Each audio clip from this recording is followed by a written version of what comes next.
And welcome back. Well, there's nothing quite like watching kids roast marshmallows over a campfire, right? Have you been there and done that? Yeah, camping with kids is always an adventure. But there's a few ways to make the experience go even smoother. Yeah, Liz Paulsen is the editor of Metroparent Magazine. Coming up in the July issue, you will find two great articles. One is the best Wisconsin camping for families. The other offers tips for camping with babies and toddlers. My recommendation is don't do it. Just kidding. All right. But you've done it. Yeah, Liz, that's amazing. Yes, I have 3 sons, and we have gone camping when my middle guy was 18 months and my older guy was 2. And you were pregnant. And I was pregnant. Oh, my goodness. Oh, we got to look at a picture because you're my new hero. Her boys are adorable. They are 5, 4, and 2. Whoa. And you'd do it again? I would do it again. In fact, we are headed out on a trip very soon, and we will be camping. Okay, and here's your message. Not sure I buy it, but you say camping with the baby may be easier than you think. Yes. I know, you're looking at me like she's crazy. Throw them in a backpack. It's baby Bjorn. They're a lot less maintenance. You don't have to keep track, especially when they're not mobile. Yeah. That's the key. Okay. They just need to be with you. Granted, there are some supplies that you need. Like diapers. Like diapers. But as long as you're prepared, and there's also so many levels of camping. I'm not talking backpacking, rustic, in the middle of nowhere. I'm talking about you drive your car up to a site and you can hang out, campfire, that sort of thing. And they have toilets and... Right.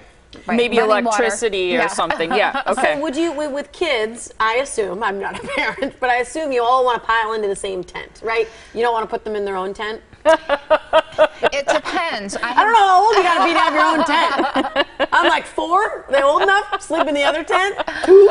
It depends on the kids, but for us, sometimes we would have 2 tents, one for my husband and the 2 older ones, and then I would sleep with the younger baby in his own tent because he would go to sleep earlier. Oh, and yeah. that way, you know, he could have his own, and his brothers wouldn't keep him up, that sort of thing. So. Okay. Great tips, starting with stay warm, because nighttime temperatures, especially here in Wisconsin, can dip pretty low even in the summer. Especially right now. Yeah. As long as it's fairly warm and dry, it's usually good to go camping. But layer your kid so they can peel off as the day goes on and put back on. And from a safety thing, keep babies warm enough. You got to check their skin temperature sometimes. Exactly. Yeah. Exactly. What are other ways that you want to stay safe with kids?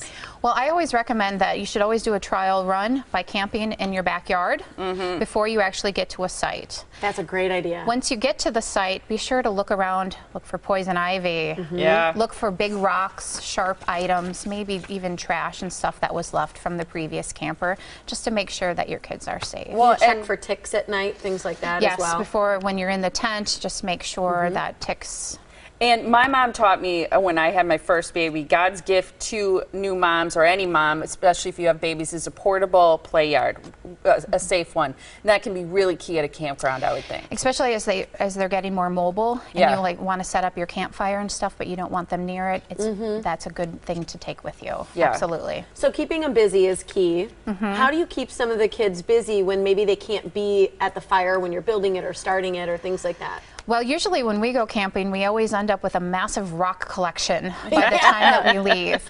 When they're younger, simple things like having them help you collect firewood, go rock collecting. If you're by the beach, have them comb the beach for shells, very simple things. Cute. But then as they get a little older, school-age kids, there are lots of campsites out there that have the swimming, some of even have playgrounds, that sort of thing. And bikes, yeah. Okay, so just real quick note on things to bring, and then we're going to get to great spots. Okay. Bring a portable playpen, like we mentioned, a standing seat or a baby carrier if you have a baby.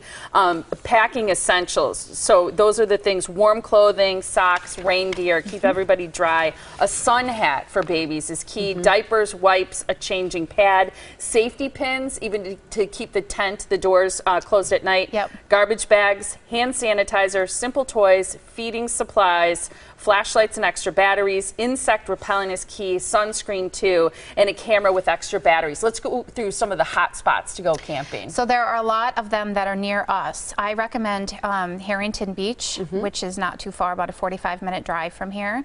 I also recommend Kettle Moraine. They have different beautiful units. So those are really close by that you can, you know, even if things don't work out, you can always come home. There's no shame in that. Nope. And you've got a whole list that's going to be in this month's Metroparent Magazine. That's correct. So people can check you out. Here's the website to learn more. You can read the top 10 family-friendly camping spots, as well as how to camp with your child, toddler, kid, all that good stuff. MetroparentMagazine.com. And here's our challenge to you. Take your baby camping and then send us a picture to pictures@themorningblen.com. And you can read Metroparent Magazine online, metroparentmagazine.com. Oh, I want a s'mores picture. Yeah, that would be good too. You are my hero. Yeah, Thank you so much. Really good information.